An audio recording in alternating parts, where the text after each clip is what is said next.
Hey everybody, this is Nic LaRue. Welcome to Film Snobbery Live. This has been a long time coming and coming back. So thank you for everyone for dropping in. I'm really excited actually to have an awesome show with you folks. You'll see some folks to I guess my left, your right, depending on what screen you're looking at.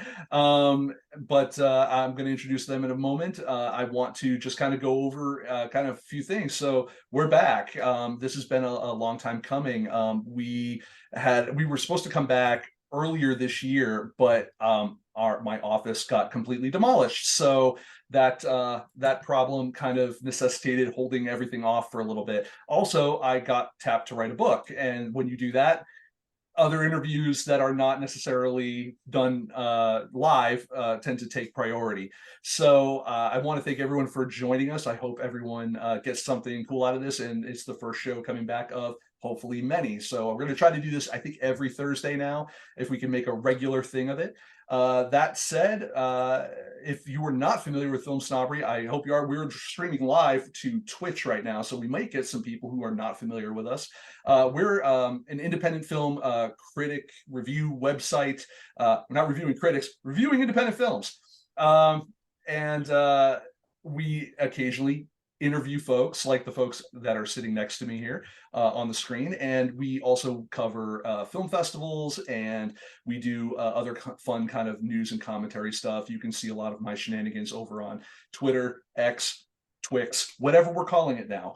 And so that's where the most of our shenanigans live. If you are not on there, you can also check us out over on filmsnobbery.com, which is our main website. You can see all our reviews and interviews and stuff there, all our archive stuff, and links to all the other, Meshuggah is all there too. You can go and find our links to Instagram and YouTube and all those other fun stuff. And also there's links to our Discord server. So let's get the party started with our two guests here. And I'm really excited because one of those like long-time follower, first-time chatting kind of things. I want to say hello to our friends from Exit 44 Entertainment, Mr. Ty Leisher and Mr. Eric Brodeur. How you doing, guys? Hey, Good. Hey, Nick. Yeah, doing well. Awesome. All right. So uh, let's go and start with Ty, and then we'll move on to Eric. Why don't you guys go ahead and introduce yourselves to the audience, maybe get an idea of like who you are, what you do. Sure. So I'll give you a 35,000-foot view of Exit 44, and then I'll dovetail into my personal background. So Exit 44, we're a development, production, finance, and sales company. We specialize in action and horror films. We do branch out from those into sci-fi, fantasy, and really anything that really catches our fancy, but our specialty is action and horror. We have financed or sold and produced 10 films to date. We have more coming down the pipe. And our first film as a company was 11th Hour Cleaning, which we co-produced, co-wrote, and I directed, which released last year from Screen Media. My personal background, I've been in film sales and acquisitions for the better part of a decade. And I specialize in, helping independent filmmakers get their films into the market and helping emerging filmmakers to learn where the skeletons are buried. That's my background. Eric? Thank you, Ty. So Ty and I, we met about over a decade ago and started collaborating on a few small things. And I think it was really a few years before the pandemic, we started to try to work closer together to get some features produced. And then with the pandemic, that sort of accelerated certain things because we had a lot of extra free time, and that sort of has ultimately led us to where we are now with the company. We can talk more about that if you want. As for my background, I've got over a decade in post-production, primarily picture editorial. I started off doing indie films, in the under $1 million range. Those budgets you read on IMDb sometimes are not 100%. They tend to be optimistic as to what their budget was. So I started off doing that, which was great. But then I sort of realized there was no real money in that, especially when you have to pay your bills. And as much as, everyone likes to think of filmmaking as an art, it is a business. So I then started hustling to get myself into union productions, which are basically all going to be studio type of films. And so I eventually made the switch over into the studio side of things. And that's been the dominant stuff that's on my filmography at this point. I've worked with most of the studios in town, Blumhouse, Paramount, New Line, Warner, STX Entertainment, Netflix. And he had features from anywhere, from 4 million to the biggest one was Transformers 5, which was about 230, if you believe what's on the IMDb. So supposedly the number was higher, but that's what's on there. So yeah, and so what's been really great about that is because I've kind of gone the full gamut there. I've gotten a lot of really great experiences to how things are done on the studio side. For as much as some of those films don't always necessarily come out the way everybody would have liked, there's a tremendous amount that's learned from that, and that we take back to our films that are perhaps on a smaller budget. And as well on the indie side, you're used to trying to do a lot with less. Although to be honest with you, what's interesting is that I've kind of found in a way that I think having studio experience makes me a better filmmaker for smaller budgets, because you just sort of see where the resources start to stop, and then what you need to do to sort of pivot and maximize things on your own smaller budget feature. Anyway, so yeah, I've been super lucky to work on all that. I've worked on a bunch of TV commercials as well, a lot of car stuff. Yeah, and so here we are. A really interesting kind of perspective too. Do you think that it would behoove more independent filmmakers to get a little bit of studio experience, whether it's even just as a PA or something like that, just to get an idea of what the workflow kind of is and how those resources come together, or any of those other kind of, how those puzzle pieces fit, and then scaling it down for their own productions? Is that absolutely? Yeah. Yeah. I mean, that's most people that want to get into the industry or pivot in some way. I just tell them, just go get a job at a production company, whether small or large, and answer phones. You'll do it for 6 months. You'll get people Starbucks, and after that, you get bumped up, and then in a year you'll be a co-producer, and then in a few years, if that's one route. I know a lot of post PAs who started out in studio films and were cutting big features 5 years later. I think as indie filmmakers, a lot of folks just spin their wheels because it's a part-time thing, because they have a full-time job elsewhere. Yeah. And so they spin their wheels for a decade or more, trying to make something that they could have actually just had a job in the industry, and perhaps, either been working on bigger stuff already, and or to your point, taking that knowledge and then be able to apply it to your own things. Well, I mean, and you're also theoretically in a position to, maybe not always directly, but it might take time, but making those connections too. I don't mean just networking stuff like networking up, but like maybe you might know who the departmental rental person is, so that you can kind of, know who to talk to. Like, hey, I need lights, I need a Jenny, I need this, I need that. And, or you know who to hire, the guy who has a package that does it on the side or something like that.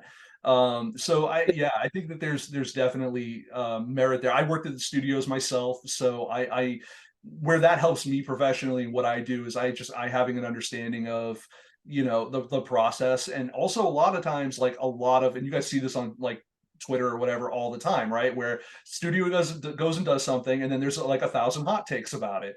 And that those hot takes tend to be misinformed from the intentions of what a lot of studios are actually thinking and how those processes actually come into being.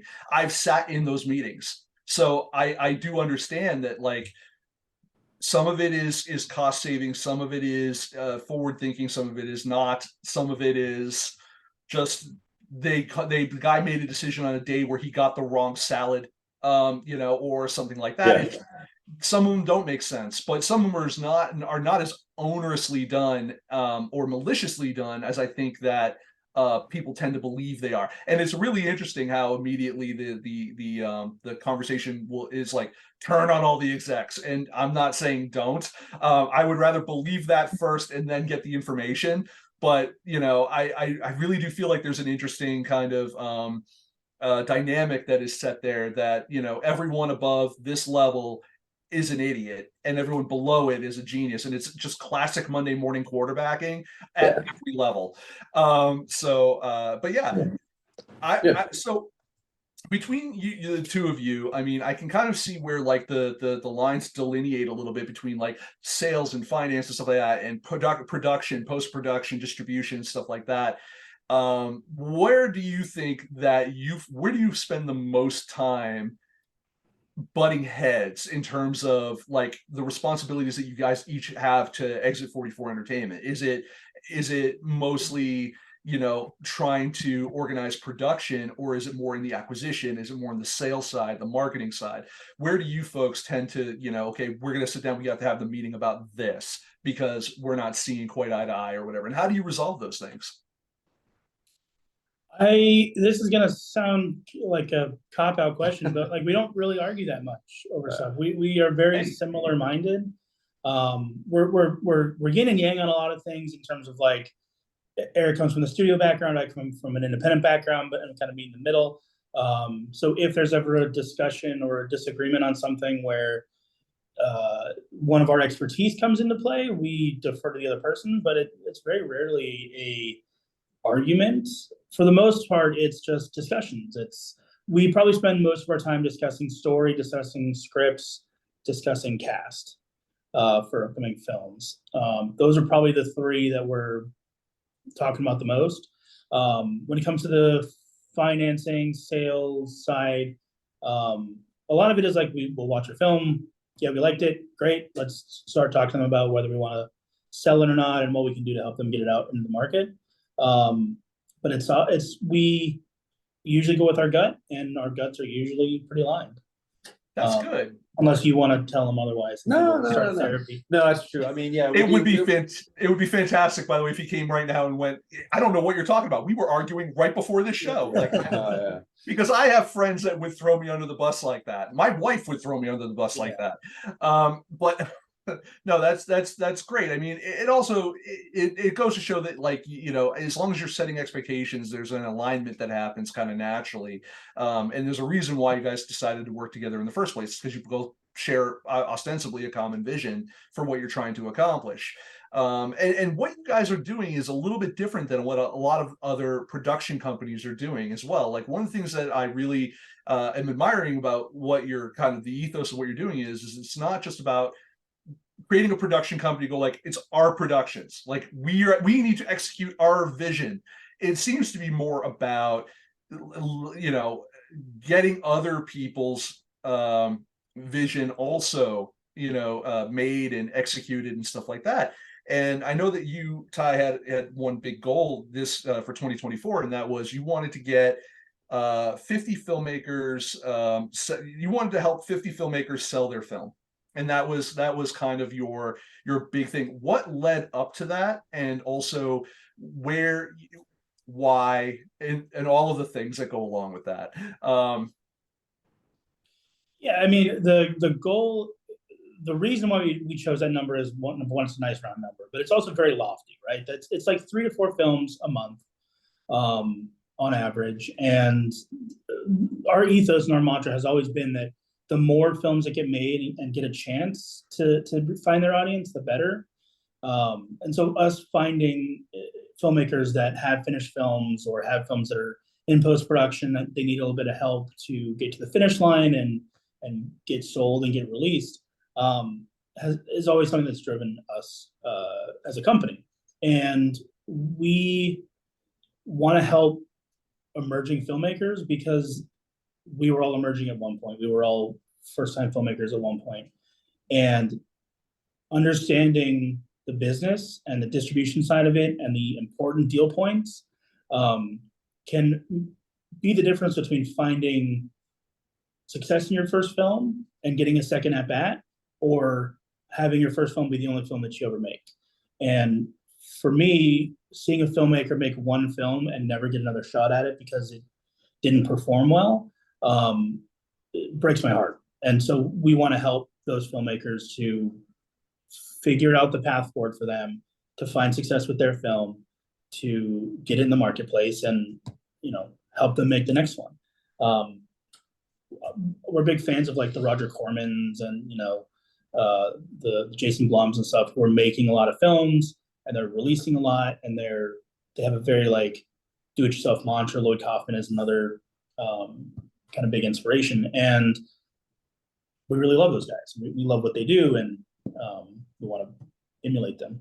No, absolutely. And yeah, Eric, Yeah, I think one of the interesting challenges with I've spent some time up on that. There's that Facebook group of the predatory distribution deals or whatever, right? And just you read about people's experience with trying to get distribution for the films, and sort of looking at that those types of groups, and then just sort of different people that we've met along the way. There's this the industry is sort of sorted into everybody who says I just got to do it myself, the DIY, but because they had one bad experience, or they just don't want to really take the time to know it, or they go to the wrong people, for advice.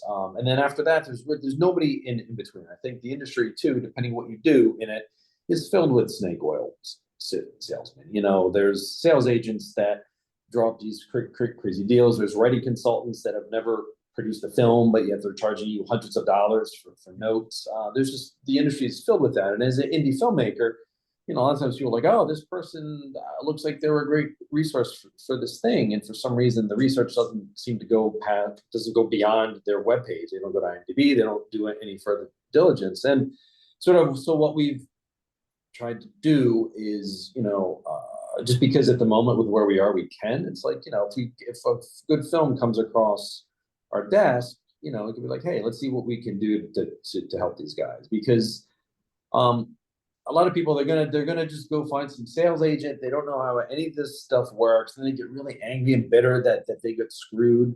But they also didn't consult a lawyer. They didn't maybe do some more homework, and so we at least with Ty, with his experience, he knows what those deal points are because he's worked in that. So we help educate the filmmaker about what those points are and which ones are easier or harder to counter. The other thing as well, which is really important, is we set expectations pretty early on as to what you're going to sell your film for. And I don't know why, but for some reason, I think most people still think they're going to make $1 million they're going to sell their $500,000 movie for $1 million and pay their rent for the next. That's because they read Rebel Without a Crew 10 or 15 or 20 years ago, and that's what they said, and they've yet to update their database mentally as to what that is. Right. I was interviewing Kevin Smith recently for my book, and even he said like that shit doesn't exist anymore. He goes, and honestly, he goes, 1 year on either side of that year of Sundance, he goes, and there would be no Kevin Smith to speak of, because he goes, we hit it at a very specific time where independent film was having a moment. And I think to some degree, like we've seen those moments crop up. It's usually on an almost like decade basis. The early 90s was kind of a big hotbed for it. And then we saw it again into the 2000s, like late 1999, early 2000s, with stuff like Paranormal Activity and stuff like that. Then we saw it again, in actually to some degree, I'd say that we're seeing it now with, not that horror hasn't always been doing well. We all, I think at this point, can admit that horror always does. That's the thing. But I think horror is having a moment specifically because it has had such a string of box office successes based on lower budgeted, lower risk kind of properties. I talked to one of the folks from the Terrifier films, and we talked about that. And it's interesting though, draw back the curtain on some of that kind of stuff is, when you ask them, what do you do when you're in between making Terrifier movies? He goes, dude, we're doing like commercial shoots and industrials and all these other things because we still have to eat in between these movies. We work, and it's like, it's so common that seems to be the case with a lot of, filmmakers who kind of are doing it at a certain level, who recognize the business aspect of it, kind of going to what you were saying, like it's show business. And it's weird because I feel like I've been touting that for 15 years that I've been doing this. It's interesting how many folks have not done a marketing strategy, have not done a marketing or business plan, have not registered a production company, LLC or something like that, have no understanding of the distribution system, having a lawyer, at the very least review your stuff. Even the folks that went to film schools did not seem like unless it was like specifically a producing track, did not have the education brought to them of like, hey, this is how to read a contract, because your whole life is fucking contracts now. Like, you know, and we just saw that with, you know, we're seeing it now with the SAG stuff and WGA and all that kind of stuff. It's like everything about this industry begins and ends with an agreement of some sort, even if it's like a deal memo for a, an option for something, or a potential what do you call those when you have an actor who's like, yeah, I'll do it if you can get the financing, type of thing, you know? Like a letter of intent. Letter of intent. Thank you. Yeah. Sorry. Brain freeze. That kind of stuff. Like, you need to understand your navigation around that. And I feel like a lot of filmmakers just go like, it's almost a fix it in post mentality, but in pre-production. And that's such a weird kind of thing for me to kind of go. I really also appreciate what you were saying, Ty, and Eric as well. The idea of like, you said almost exactly what our kind of ethos is when we when I get interviewed about working in independent film, people say like, what's your favorite part? And I say like watching a first time filmmaker have an opportunity to make a second film, and understanding that like maybe something we did in our criticism, or something in our relationship with that filmmaker, made making that film either easier, or they made a better film because of it, because we gave them some level of actionable advice or feedback or something like that.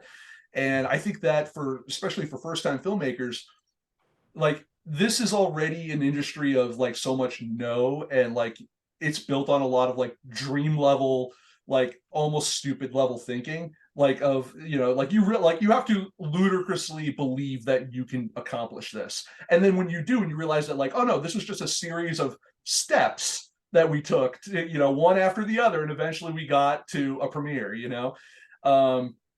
But especially with first time filmmakers, it seems so like such a daunting task, and I think that there's so much to handle and do and be aware of, that to even just focus as much effort as they do onto the production and then getting the film finished is a miracle in itself. Never mind distribution, never mind marketing, never mind all those other things. Like you can learn those things, like learn how to put a film together well, and then the rest of the stuff can come later, but hopefully not so much later that you've spent all of your money, burned all your bridges and favors and all those other things.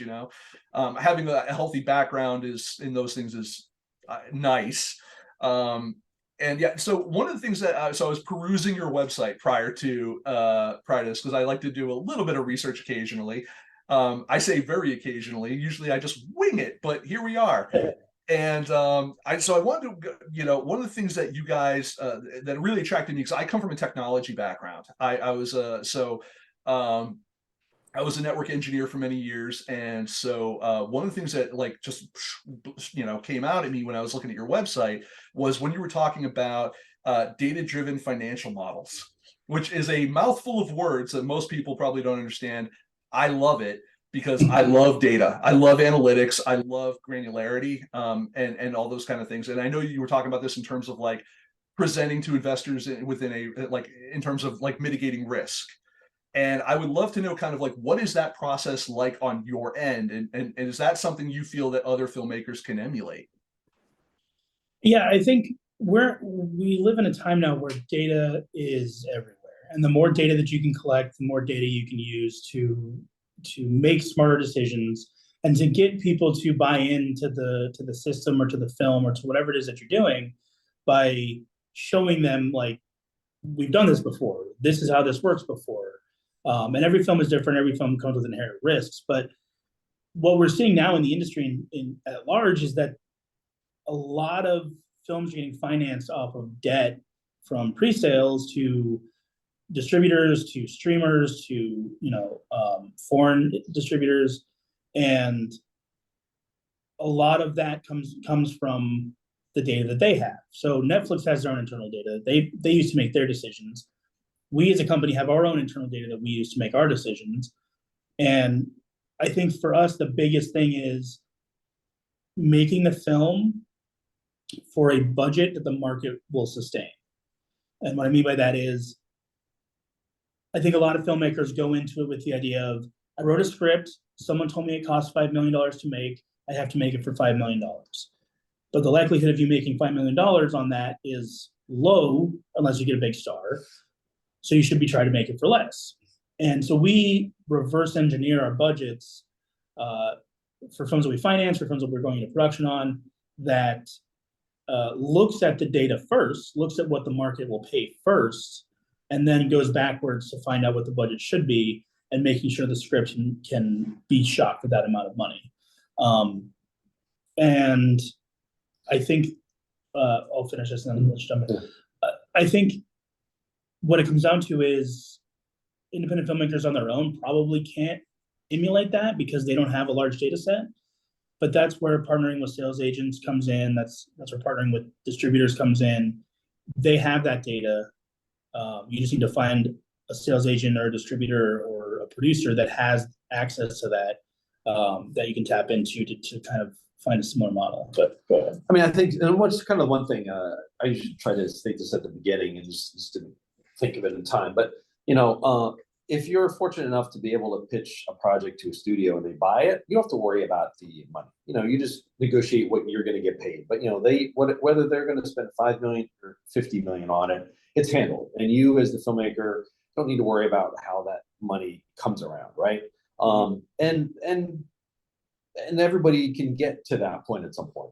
Just depends how much time you spend in the industry and how well that you network, the kind of projects that you make. But if you go to the independent, but if that's not an option for folks at their particular stage in their career, the only other route you have is the independent side of it. And in a way, and as far as I'm concerned, the independent side of it is way more difficult because you have to figure out how you're going to get that film paid for. And then like what Ty is saying, you really sort of have to work backwards. As much as creatives, they're like, oh, I'm just going to make this movie, it's going to be great, everyone's just going to want it. Well, no one's going to want it unless there's something about it that makes it wantable. And that's where, you sort of have to have an understanding of what is being bought and sold, what is being bought and sold for, what kind of minimum guarantees are you have to do pre-sales work, and all of that stuff is a giant pain in the neck. No creative person wants to be involved with numbers, right? But at the end of the day, like, we all have to pay our bills. Hopefully we have a checkbook. Like, we all try to avoid numbers, but yet, we still have to deal with numbers every day. And so if you're trying to get your film made, to me, you'd want to have even more of an interest in numbers. But anyway, the point just being then that, you have to, there's just a tremendous amount of understanding that you have to learn about how the financing works. And there's just so many different facets to it that you'll never learn unless you take the time to dive in and, like Ty said, talk to a lot of people that are involved in that. And then lastly, just independent distribution companies, they're not sitting around on $100 million waiting to write $1 million checks to every film that comes into their front door. And I think, like you were saying before, Nick, I think there's still this still held on to memory that, like, Hollywood has got plenty of money. The whole industry's got plenty of money. They don't like to anything in Hollywood where they say we can't do it is manufactured scarcity. They could do it. There's reasons why they won't. But for sure, at the indie film level, those guys, they know that with a film that had Bruce Willis in it, they knew that they could sell that movie for $10 million. They could make $10 million in sales. Okay. So then therefore, if you come to somebody with a movie with no name, with actors who no one has heard of, and certain actors you might have heard of, but they're so overused at the indie level, they're not worth anything. So if you come to somebody with no name actors, with a mediocre story, with mediocre production value, you're not going to get $1 million for it, and it's just, there's a reason why you see the faces on posters that you do, and nobody has to like it, nobody has to agree that that's the way it should be, but that is the way it is, or at least is currently. So, go ahead. I was going to add, when you're making a film and you're trying to figure out what the budget should be, if you know that you can only sell it for $250,000. and you get a tax incentive, and that gets you up to $400,000. The extra $4.5 million to get to a $5 million budget has to come from somewhere, and that's going to come from an equity investor. And try pitching to an equity investor that you need 80% of your budget for a $5 million film when the market has already said it will only give you $250,000 for it. Right. you're essentially asking them to burn money, and no investor wants to do that. But if you come to investors with a system and a method where it's like, okay, we've got 80% of it through what the market says, you're banking on the fact that it does well and we get into overages and it finds an audience, and then you make a bunch more money than you're putting in. That is a more palatable opportunity for them to invest in. So yeah. No, I was going to say, the way that you phrase that it's, kind of a little bit, to me, it sounds like the difference between, not the difference between, I'm making kind of my own parallels here, but kind of there's a reason why a lot of folks will go like the Kickstarter route or something like that to finance a movie. It's because they end up with zero debt to anyone after that, minus, perks and crap like that. And if they manage that well enough, they could kind of not be too rough on that. But I think that there's a reason why a site like Seed and Spark does particularly well with crowdfunding, and you see a lot of longer-term successful projects that come out of that, because I think they use a very similar methodology, which is like, you need to get this much audience, this much kind of whatever to, get greenlit and get access to these other things that are essential to getting your movie made and out there. And they make you kind of, to some degree, work for it. And instead of just constant, trying to go for bids or pledges or whatever. That's part of it, but there's more to that. And I think that's a more realistic, at a simpler level, like a couple of levels down from going out and looking at like equity investors. Because let's be honest, and I know you guys also have you have a Discord server. I'm on it because I really like it. But your Discord server is about finance and distribution. And one of the topics that I've seen there is, that people have asked, one of the questions that people have asked, but I see it everywhere, is, well, how do you find these people? Like, what is an equity investor? I mean, I'm not asking you to define it, but like more along the lines of like, where do these people exist? It's not exactly like you could just Google equity investors. Like, there's a relationship aspect to this that I feel needs to be kind of established and all that, but there's a real mystery to it, and I feel like the average filmmaker feels like they can't accomplish that. They're stuck going to like the dentist, or the best one that I've ever heard of, which is a friend of mine did this for his movie. It was like a Sci-Fi Channel kind of like movie. They got some part of the budget from a guy who was getting divorced and wanted to hide his assets from his ex-wife, and so he just invested them all in the movie. He said, "I don't care if you lose it, as long as the bitch doesn't get it." And it was basically that. So that was that was fun. But yeah, like where do these people exist? Like, where is this little sphere, this pocket of money? Where does it live?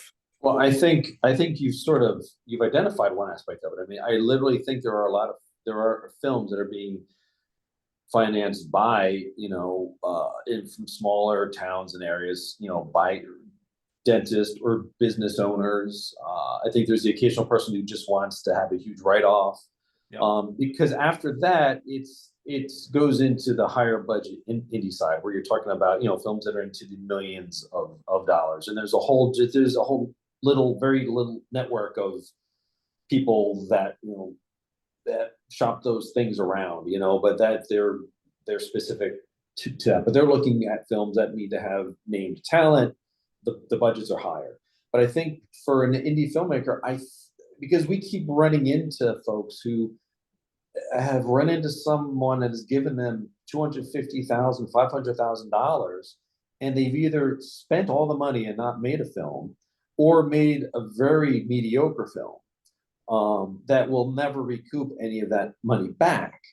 And we've met other folks who have done that multiple times. They're like, "Oh my God, I did this 3 times. I lost so much money," and it's because the filmmaker doesn't have the responsibility of knowing how to spend that money once they get it, and the person that's financing them is probably being sold an over-embellished version of what's going to happen. Because again, most filmmakers, they don't understand the distribution side of it.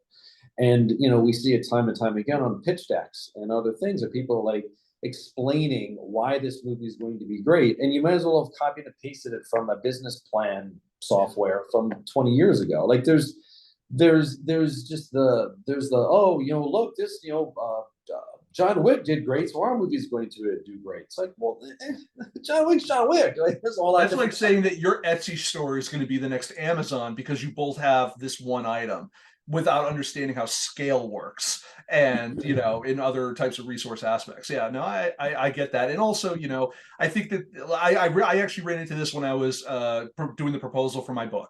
And that proposal, they asked me a very specific question. I know that distributors will ask this question as well, which is, who is the audience for this?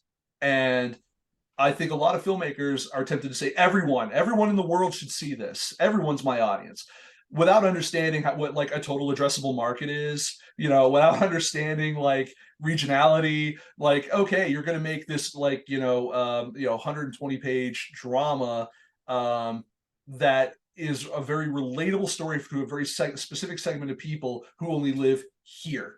And you know, and that also rules out a lot. The reason why John Wick does good or does well is because he is marketable in China, he's marketable in India, he's marketable in the UK, Australia. It's an action movie. Action transcends language a lot of the times. Also, dubbing and all that kind of stuff helps, but like they have the resources to do that. Most independent filmmakers don't, or if they were to put more thought into it, they say, okay, I could scale back here, but let's make sure we get a really tits translator for this other market because we think this might hit over here. Well, even that though, we've just recently learned something about that, where that's not necessarily the case either, because working with some filmmakers who have an amazing action film. It's just amazing, one of the best indie films we've seen in a long, long time. It's a foreign language film, but what they came to learn was the fact that the language it's in there's how do I put this? There's ethical biases about languages in certain regions of the world. So therefore, then the only way to really dub it is to dub it to English. But if you try to dub it to another language, then the native language speakers look down on it. The other people won't watch it anyway because it wasn't in theirs. It's just maybe this isn't too much of a regionalized example, but it was the thing where it is a real world example. That's interesting. Yeah. So yeah, and it's something that's like way more granular than I think most people would expect. But like, whatever, just dub it or subtitle it, and we're all good. Well, there's language biases, which was fascinating. So well, that, and I know we're kind of getting off of whatever subject we were on, but it's fine. The regionality of films, like filmmakers in countries that speak the native languages have the ability to make a great movie now. Whereas, you know, in the early days of film, it was more of a movie came from Hollywood and it came to your country and you watched it dubbed or subtitles and that was it. But now, and you see this with Squid Game, you see this with a lot of the stuff that Netflix is doing, is localized production in languages that are, you know, spoken in that country to cater to that audience, to find that audience of people in that country and get them to watch the film instead of trying to just make a universal film that they're dubbing into a certain language. But they've also done the homework to make sure that what the region is in is not offensive in some way to the surrounding regions. Yeah. But I mean, for example, geopolitics, like, but with Squid Game, like, I don't know, I don't think that was maybe that was financed by Netflix, but it was a South Korean film or series, and it wasn't that they were trying to get a South Korean filmmaker to make an English film. They were keeping it in the local language to appease and to appeal to those people. And I think on a global scale, that's great. Audiences around the world get to see what they, you know, the films that they want to see in their native language.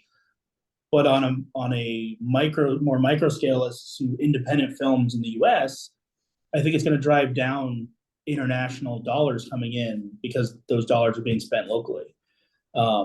So I think we're on and this is totally off topic at this point, but I think we're on a downtrend of budgets that have already gotten lower and lower, but I think are going to have to get even lower than they currently are. because the market just isn't enough to sustain them being that high, because you don't have as many worldwide dollars as you used to have. You don't have as big a star value as you used to have. You know, before it was Will Smith was in your movie, you were going to make $150 million. Yeah. That really doesn't exist anymore. And it's why everything is shifting into IP, because IP is the new movie star. So anyway, I don't know how we got here. No, that all of that is awesome and relevant. It's you know, the idea that a filmmaker can arm themselves with that amount of information is not something that I think every filmmaker thinks about. I think that when we talk about the average filmmakers that we see on Twitter, we see on, at a film festival, like any regional film festival or something like that, right? Most of these movies are made from probably budgets between $50,000 to $100,000 or less, right? And that's if maybe they got one name in it, on the first or second time filmmaker track on this kind of stuff. Maybe they got, maybe it's a student film, maybe it's a this or that. These are realities that in that circuit world, they're not confronted with. I've been deep diving recently into a lot of distribution stuff because the strikes really opened up my eyes in particular to some of some of the distribution problems that were coming up, because it just became a topic of conversation. Obviously, compensation being the icing on the cake of all of that, right? So I ended up watching this one video. You folks may have seen it as well. By, and I'm going to butcher her name, and I apologize, I just haven't heard it out loud. Karen Chien.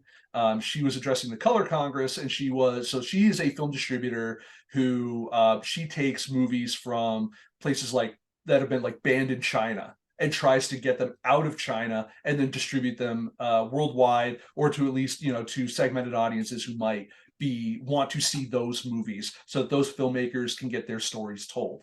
Great stuff, right? Like on the surface level, all that sounds great. I'm behind that 100%. Now, on the next level of that conversation was her saying that there used to be a time where there were distributors, and now all of them have turned into production companies. And so you don't have distributors anymore. You used to have aggregators. You don't even really have those anymore for the most part. So you either play ball with Netflix or Hulu or one of the streamers, or, you get maybe a production deal where they, do something or adapt or whatever the situation is, or you go with one of the more snake oily salesman type of like lower level ones, or you do it yourself. Those are really kind of your main sets of options. There might be one or two I'm missing, but that was kind of the point she was making. And in all of that time, again, during the strike specifically, I felt like there was an opportunity there. And I don't know how you guys felt about the whole thing, because your guys are a little closer to it than I am just regionally. You are working in this every day. I work on this from a different side. I'm not necessarily production side. I'm making a couple movies next year, but that's separate from the fact that my day-to-day is by the time I see a movie and I'm reviewing it, I can't really do anything more to help it other than hopefully enjoy it enough to give it a good review. And that's frustrating for me. So, when I start looking at the distribution stuff and all this, I kind of tend to look at it, these opportunities in moments. Because, well, like we said, like indie film kind of has a moment every 10 years or so. And I feel like we're right around that time again.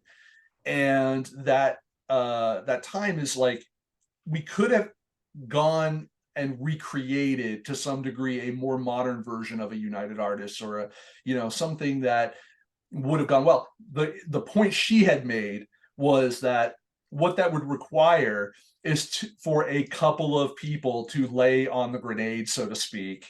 And it's like, you're not really going to be creators anymore. You are the people that are laying groundwork for the foundation for this new kind of method of distribution and getting things out there. And it's funny because so I really I love what she had to say. It's very inspiring and all that. Also, it provides a solution. I'm a big fan of collective bargaining from the perspective of, so many filmmakers are like, I do it myself. I put every penny on the screen. I do this. I know I'm kind of talking all, it's your interview, but I'm going to talk for like 2 minutes. I'll do it. That's fun. So you know, everyone's like, I put every penny on the screen, blah, blah, blah. And then we talk about like, yeah, well, what about the marketing? What about this or that? What about distribution? What about all these different things? But what is my point? My point is that um you folks are kind of doing a little bit of that now. Like you're still maintaining a level of creative freedom while still giving people laying down on the grenade, so to speak, and giving people opportunities. And partially that's because you folks have the education of how the stuff actually works to make that happen. And I get it. Like some dude making a $10,000 independent film in Ohio is not going to understand how the studio system works well enough to go to AFM for the first time, even get the money to go to AFM for the first time and know how to take advantage of that opportunity to its fullest without doing an immense amount of research or running into people like yourself, right, who've been there before and maybe, asking, hey, can I bend your ear for like an hour or something like that. Um, so uh, it's one of the things that is really intriguing because I feel like you guys are a little bit ahead of the curve on some of that kind of stuff when it comes to, the way that you assess the risk for some of these things, the way that you are looking at projects to either assist with, to pitch, to are you doing a lot of like, are you doing shopping deals and stuff on these things too? Uh, well, in some cases, but sort of to kind of rewind for a sec. Yeah, I mean, sorry, I know I was a little all over the place there. no, it's fine. Yeah, no. So I mean, the one thing just real quick, and then I want to go back a tiny bit further, is that I think ultimately in this day and age, you have to reverse engineer and understand how it works. Period. Just because there's less money out there. I mean, there's money out there, but it's not the 1970s anymore, where it was just big old checks, no matter what it was. Right? There's too many people making too much content, and in a way, it's just been it's a commodity at certain points, right? So Right. I think so. So that's why you have to do all this homework on the distribution side as a filmmaker today.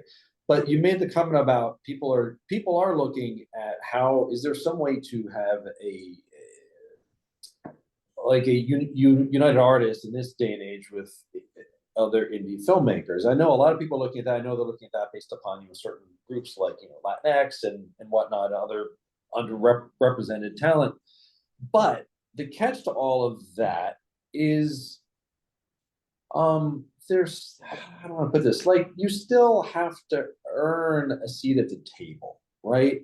Right. And I think the challenge is that a lot of I don't know how many independent films. When I mean that, I mean $100,000 movies. I don't know how many of those are made every year, but I'm guessing there's probably a lot more than we realize. And whether or not any of them ever get bought or sold, or they wind up on YouTube or whatever. But just because you're an indie filmmaker doesn't mean you're making a good film. Right. And listen, it's really hard. I mean, the studios don't oftentimes make good films. They're not trying to make bad films. There's just so many moving parts and people at different experience levels, and some things read better on the page and but the train left the station. So what you got is what you got. But I think that I think no matter what it is, there's still going to be this tiered system of things. And so kind of what you're referring to is like a modern day United Artists is great, but that doesn't mean the filmmakers in Idaho making $5,000 films are going to be suddenly tapping into some amazing new opportunities if their films are just not good. And no offense to anyone that lives in Idaho, it just depends wherever in the world you are. Plenty of people that live in LA don't make very good films, and it's fine. Like it's not criticizing. It's just no. It's just if you think about it at the level of how many films get made, not all of them can be good, right? Like it's just not every car that gets manufactured comes off the assembly line and doesn't need a recall. You know what I mean? Like it doesn't matter how professionally something is done, mistakes happen. You can make an episode of Game of Thrones and have a coffee cup in it. You know what I'm saying? Like there's, like not, I get it. Like, it's just a matter of scale and visibility at that point. But, I think that to that point, like you're absolutely right. Like just because you create an independent film union or a United Artist or whatever, doesn't mean everyone immediately gets that seat at the table, access to those resources, all that. But having some sort of resource pool that a filmmaker can then say, I'm going to submit my project to this. with a marketing plan, with a business plan, with whatever, and I will then be assigned someone via committee to assist me with this, or or like it goes through a process of approvals, which I think is slightly better than, like, say, how it works with like tax credits. Like, I think, there's I think the tax credit system in some states is broken. In other states it doesn't exist at all. So I mean, I guess, you take what you get. But um, I think that there's a teaching opportunity for a lot of first and second time filmmakers. I think that, there's nothing for filmmakers that really is training wheels. It's either you go spend whatever amount of money you have and you just do it. And if you screw it up, like, you either owe people a lot of money or you've blown a lot of money, and you may not get that opportunity again. And I don't think that that's necessarily fair. Now, I know that we're talking about the real world here, and real world is not fair, but it's not necessarily fair. Like, there are aspects of making films that, especially below a certain level, that some of those results are out of your hands. Some of it is due to experience, some of it is due to budget, some of it is due to outside factors that have then become your, as like I said, your problem. You know what I mean? Stuff like that. Shit happens, as it were. I don't know. I feel like this, and the reason why it's almost feel like I'm in a brainstorming session right now, and I like it, which is because I like how you guys think. And, I feel like there's a solution out there. But one thing I hear mostly about is the problem. And it's like, the problem's the same thing it's been since the 1920s, right? It's less resources, less money. All right. So, and then distribution. Now, the only thing I'll give them any sort of pass on is that distribution back in from the 20s to the roughly 80s was different.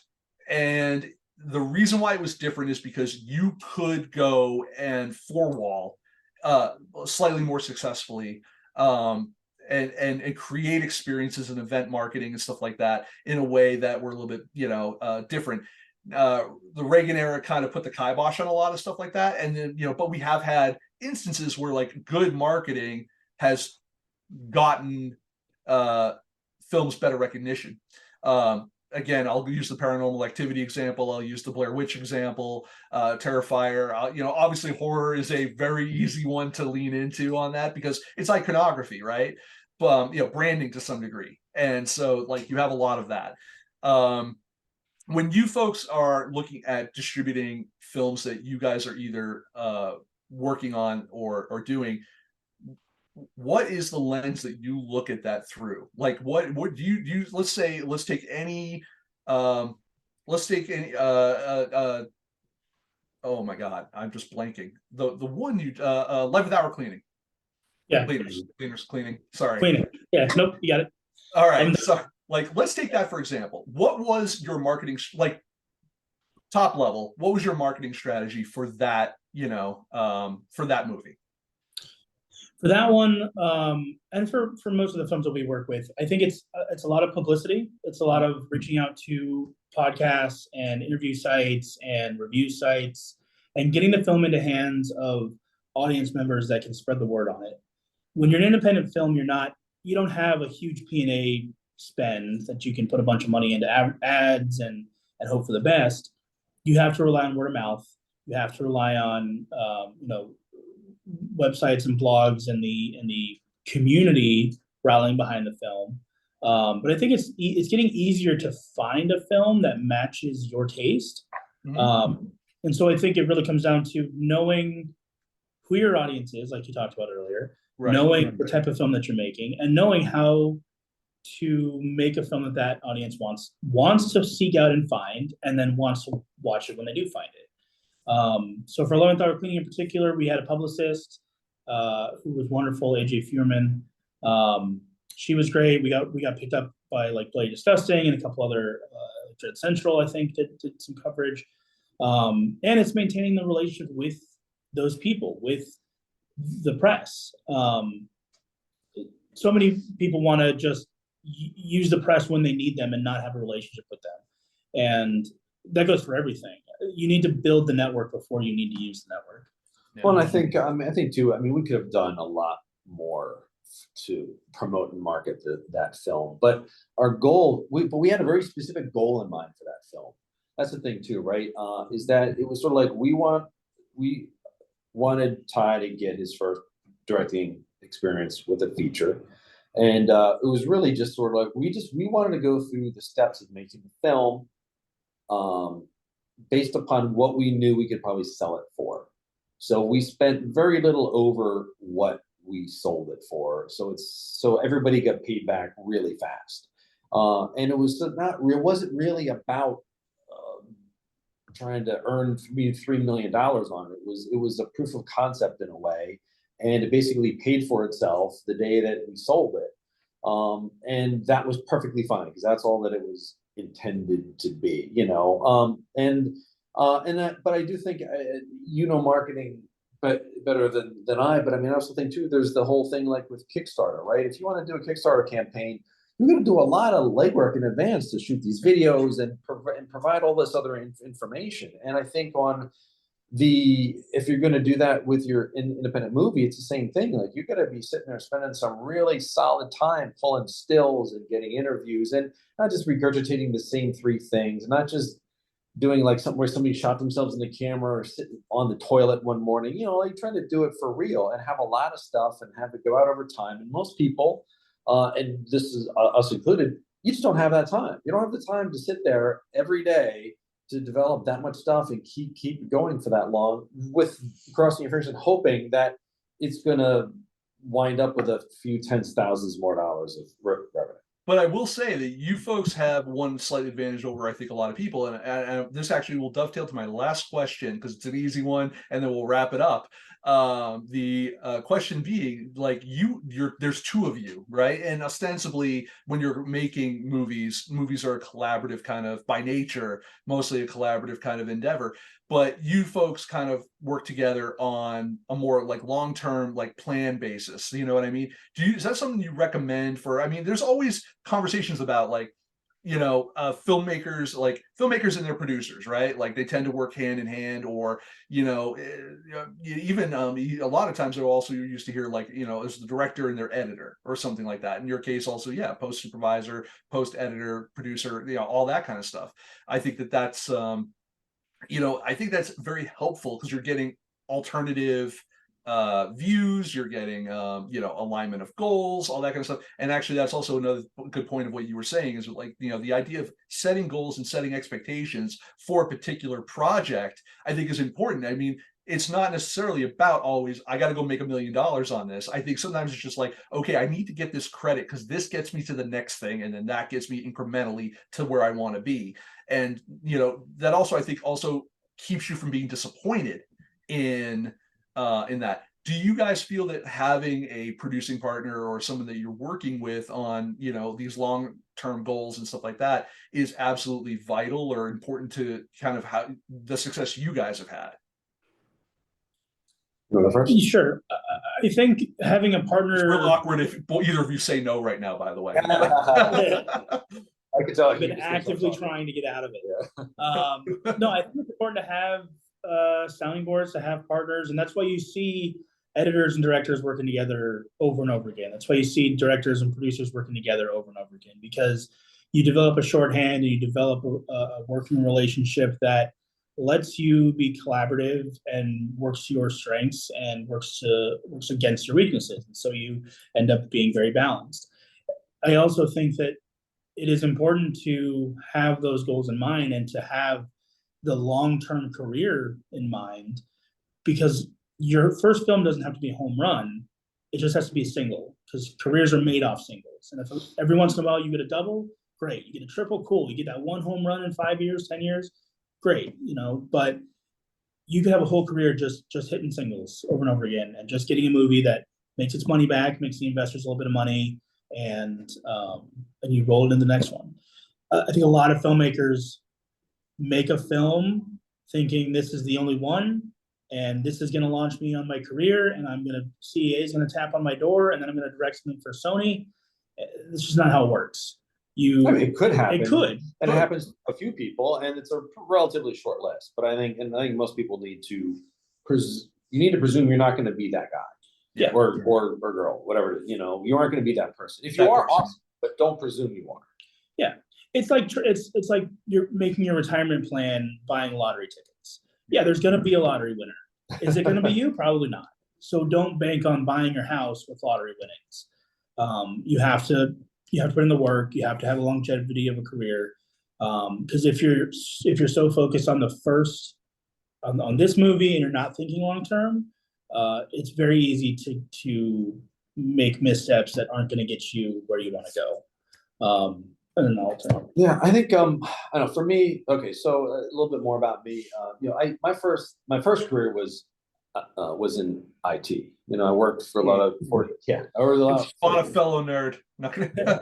for a lot of Fortune 5 companies on their server deployments and building out large scale networks and LANs. And this, because of being a computer person, you just know about how to code and using all these technology and gadgets, right? And so then, you know, when I was when I had my run of that between corporate work and startups and consulting, you know, I really wanted to get I always wanted to get into film when I was a kid. So there came a point where I said, all right, if I'm going to do it, it's now or never. And I packed up my stuff, moved from Pennsylvania to LA, didn't know anybody, and then just started, you know, kind of, you know, you just kind of got to do what all the networking job search folks tell you to do. Just go start meeting people, right? And you know, first of all, figure out what it is you want to actually do, you know, and start meeting with those people and start doing whatever you can do to get in and doing any of that work. And it took me a little bit longer for other reasons of, you know, not having some of that figured out. But when I finally did, things moved a heck of a lot faster.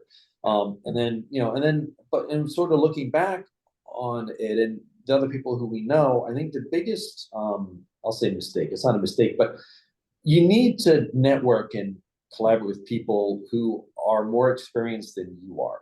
Yeah.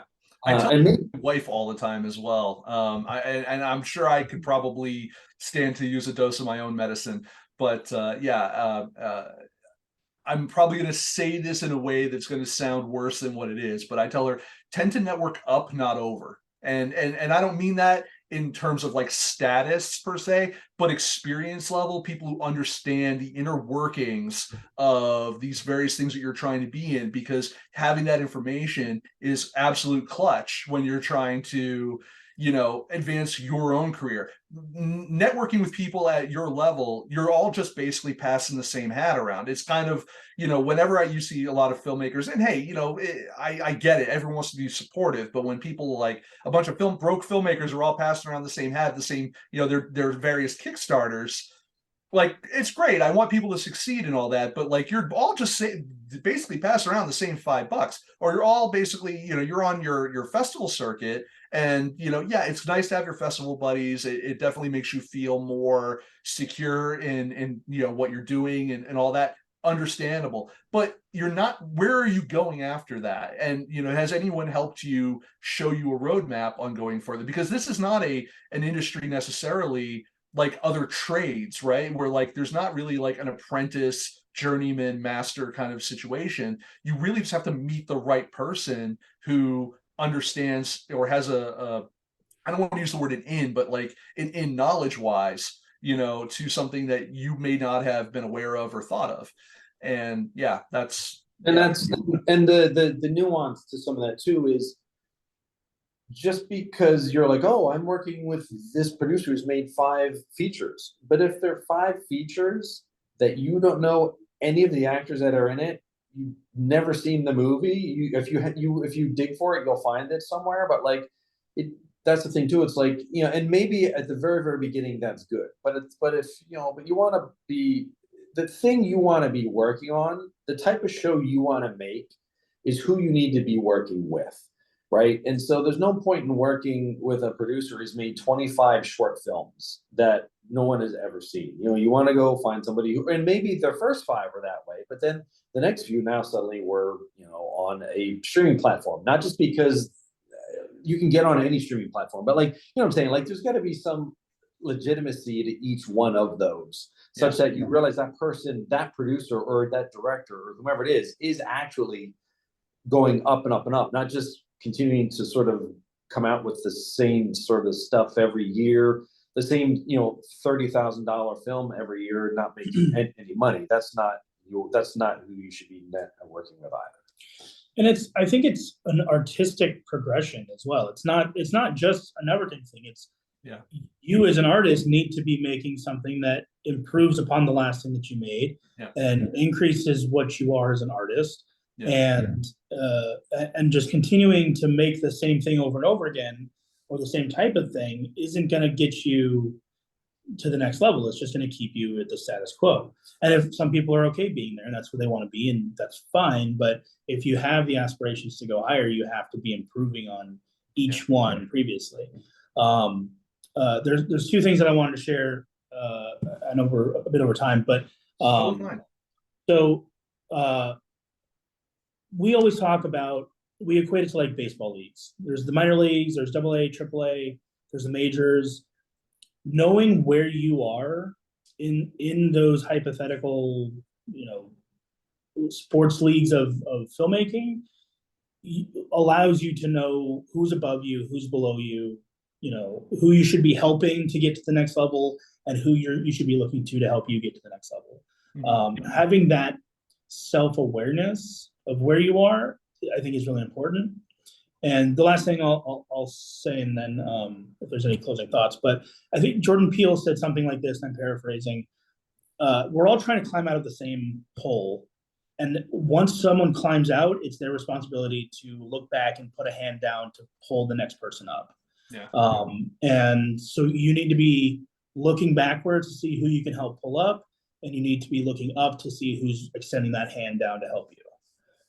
Yeah, I agree with that entirely. And I'm going to go ahead and I'm going to throw it to you guys if you want to put out any type of socials or websites or anything like that you want to pimp, just to, for anyone who's going to watch. Where can people find you?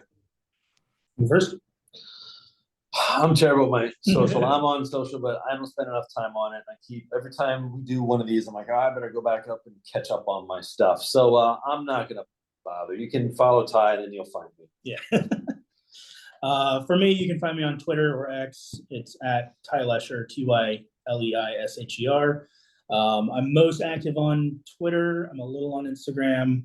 But if you want to check out our filmography or keep up with us professionally, you can check out exit44ent.com. There's a contact form on there as well if you want to reach out and introduce yourself. We got that goal of 50 filmmakers to help in 2024. So if you're one of them, reach out and let's chat. Yeah. How many do you already have like a number already, like that you've hit, or that you're go into 2024? Or we have 4 that will likely be closing in 2024. That's awesome. Start us off. So it's great.